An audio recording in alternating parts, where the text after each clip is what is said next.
Hey all, thanks for tuning into RC Mustsee. Today's my day off, so you know what that means. Lots of new RC action. First, let's talk about the Jlb Cheetah. A couple things. Here in the Northeast, we got hit with a good bit of snow, about 6 inches, and it's been absolutely frigid since. As much as I hate the cold, it does provide a good opportunity to test out these Duratrax tires in the snow, a place where I think they will perform well, or at least better than the stock tires. Now, as a few of you have commented, these tires are extra fat, and that means extra heavy.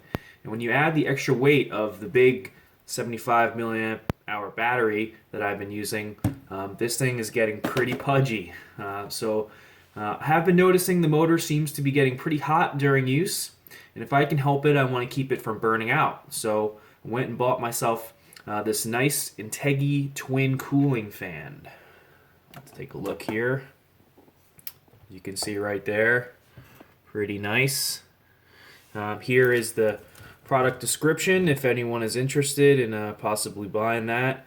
Now, if you're reading it, it does say that it's meant for the Traxxas 1/10/4x4, but it actually wasn't very expensive, and after taking a couple measurements on the motor, I chose to take a gamble and see if that would work, and to my delight, it popped right on and fit the motor perfectly. Spans the whole thing.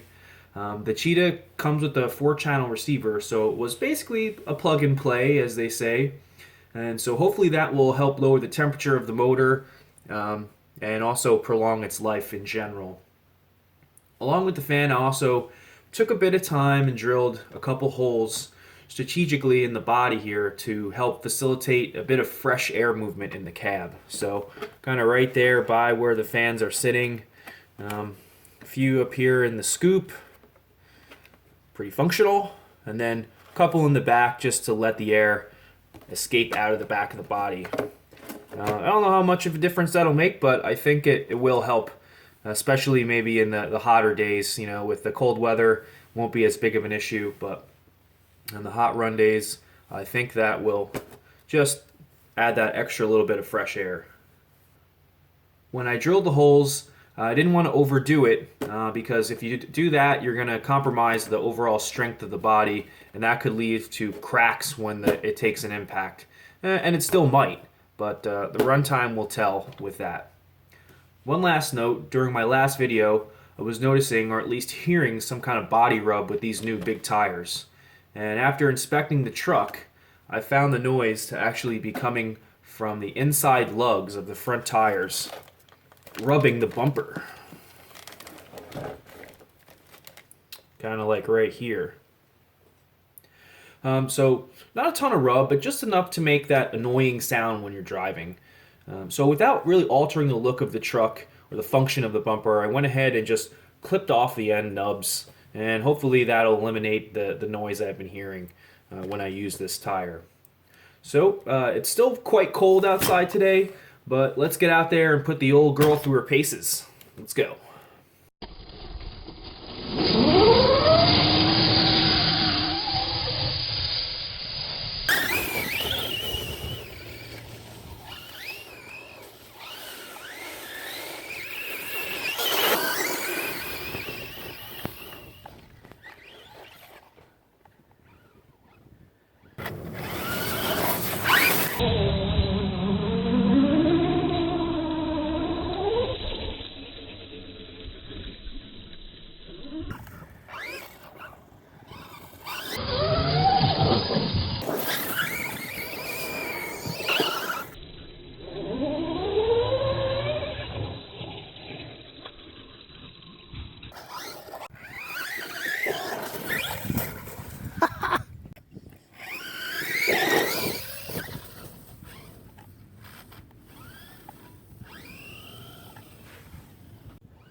Look at over there. Big mean park ranger coming around snooping. Here in New Jersey, there's pretty much a law against absolutely everything. So he didn't kick me out. I have been kicked out of my local park in the last week or so. Figured I'd come to a new one. And didn't take more than about, I don't know, 40 minutes for him to show up. I did stop using my truck. I was in the middle of filming my slash, and he pulled up, so I kind of put the brakes on. Not really looking to get into a confrontation, but it'll happen eventually, and when it does, I promise I will get it on video, because who doesn't love a good police confrontation? Well, park ranger anyway. Pretend police. We'll have to just keep rocking and rolling and find a new spot maybe. Or just keep coming here until I get busted. Alright. Alright, there you have it, guys. When I got to my spot, I was surprised to see that most of the snow was already melted. What you saw was actually half-melted ocean ice that had accumulated on the beach after 3 days of sub-degree temperatures. It was a little warmer today, actually above 35 degrees. It was basically big plates of ice sitting on top of very deep, heavy slush. And the truck definitely struggled in it, even with those big fat tires. Doesn't mean I didn't have fun thrashing this thing. In fact, I actually broke my cheap little tripod that I use for filming when I drove this behemoth right into it. So after I killed that first big battery, I switched to the stock one. And in about 5 minutes, the throttle actually stopped responding, as you might have seen. I know the truck is marketed as waterproof, but I don't believe that to be 100% true. In fact, I know it's not true. So hopefully things will dry out and will come back to life when that happens. Otherwise, I'll be looking to possibly replace the ESC or the receiver. We'll see what happens. And I'll have to take extra steps to maybe further waterproof this thing. On the good side of things, I made sure to feel the motor temp after running it with the new cooling fans, and it was definitely way cooler, so yes. As you can see, I've already kind of washed it off, and I'm waiting for it to dry. Beach sand is really tough on RC trucks, or really anything with cogs or chains or whatever, but add in salty water with that sand, and you have the perfect ingredients to kill your RC. I definitely have my work cut out for me to clean this little puppy. Lastly, you saw in the video, I'm constantly being, I guess, intimidated or straight up kicked out of the park by rangers at all these spots I go to. And that really sucks, because what the hell am I doing wrong? I mean, I only run electric rigs, so there's no sound problems. I don't build jumps or obstacles, really. I don't go on wildlife protected areas, and I'm always cautious and courteous when people come into my vicinity. In fact, most people absolutely love it, and I have reached out to the county and the state about what the rules are exactly involving RCs being run in their parks, and not surprisingly, no one has gotten back to me about it. I'll have to keep on digging, but until then, I'll have to keep looking for spots to run my RCs, or be sneaky about it. And you know what? I shouldn't have to do that. I certainly don't endorse breaking the law, so check your local laws about running RCs. But I feel like until I get an answer about this, I'll have to just be smart about it. Jeez.